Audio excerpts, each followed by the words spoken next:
आज हम बनाएंगे गर्मा गर्म पकोड़े। शाम की चाय के साथ पकोड़ों का मज़ा दोबारा हो जाता है। चलिए हम बनाना शुरू करते हैं। बिस्मिल्लाहिर्रहमानिर्रहीम। अस्सलाम वालेकुम। उम्मीद है आप सब खैरियत से होंगे। अल्लाह ताला हम सबको सेहत और सलामती से रखें। सबसे पहले तो आपसे बहुत माजरत, काफ़ी तवील अरसे के बाद मैं ये वीडियो बना रही हूँ। बस कुछ मसरूफियत थी और कुछ सुस्ती कह लें।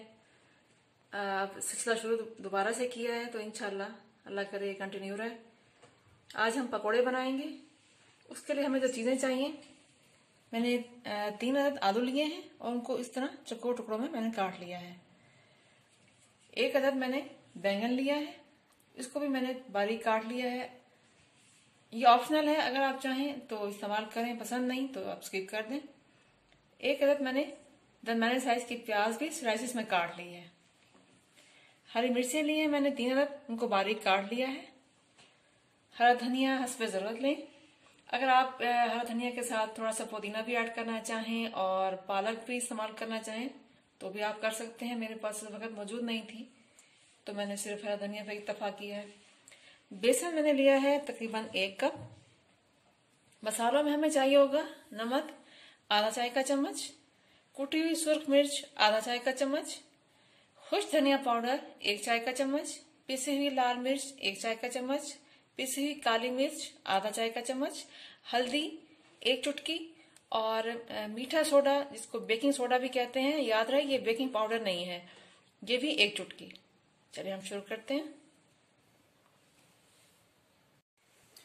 मैंने एक खुला बर्तन लिया है, उसमें मैं सबसे पहले सब्जियां डाल दूंगी। आलू डाल दिए हमने, बिस्मिल्लाहिर्रहमानिर्रहीम। बैंगन, प्याज, हरा धनिया, हरी मिर्च,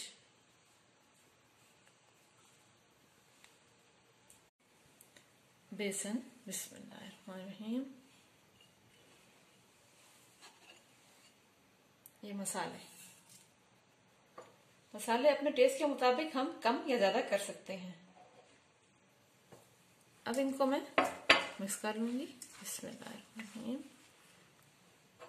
और हल्का हल्का पानी डालकर इनको हम मिक्स करते रहेंगे। सब्जियों का अपना भी पानी निकलता है, बिस्मिल्लाहिर्रहमानिर्रहीम।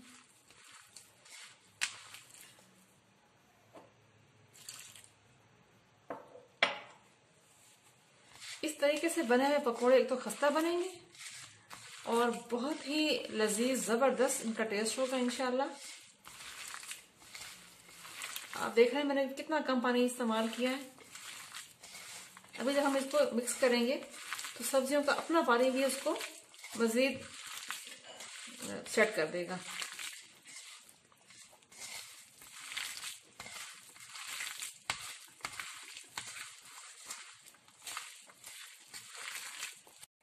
बेसन ने गूंद लिया, ये सेट हो चुका है। अब इनको फ्राई करते हैं। मैंने कढ़ाई में ऑयल डालकर उसको गर्म होने के लिए रख दिया था और ऑयल गर्म हो चुका है। अब मैं पकोड़े डालना शुरू करती हूँ। मैं हाथ की मदद से पकोड़े डालूंगी, बिस्मिल्लाहिर्रहमानिर्रहीम।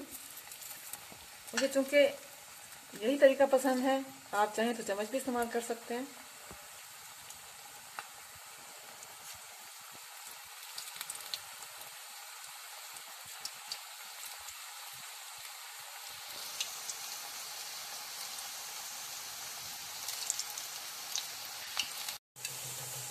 कुछ देर हो चुकी है फ्राई होते हुए, इनको हम साइड चेंज कर लेते हैं, बिस्मिल्लाहिर्रहमानिर्रहीम।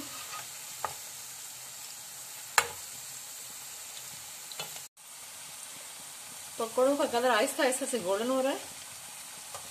ये याद रहे कि नीचे आंच चूल्हे की बहुत तेज ना हो, ना ही बहुत हल्की हो। मीडियम फ्लेम पे हम इनको फ्राई करेंगे ताकि हमारी सब्जियां कच्ची ना रहें।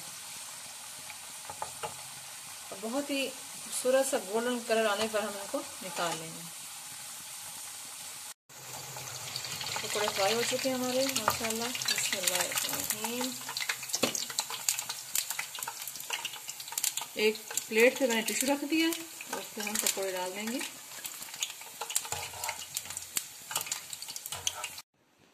इसी तरह हम सब पकौड़े फ्राई कर लेंगे। लीजिए, गर्मा गर्म पकौड़े रेडी हैं, बहुत ही खस्ता बने हैं। ये देखें, बिस्मिल्लाह, सब्जी अंदर तक गली हुई है। ट्राई ज़रूर कीजिएगा। अगर आपको ये रेसिपी अच्छी लगे तो अपना फीडबैक ज़रूर दीजिएगा, और मिलते हैं अगली रेसिपी के साथ। अपना ढेर सारा ख्याल रखिएगा। फी अमानिल्लाह।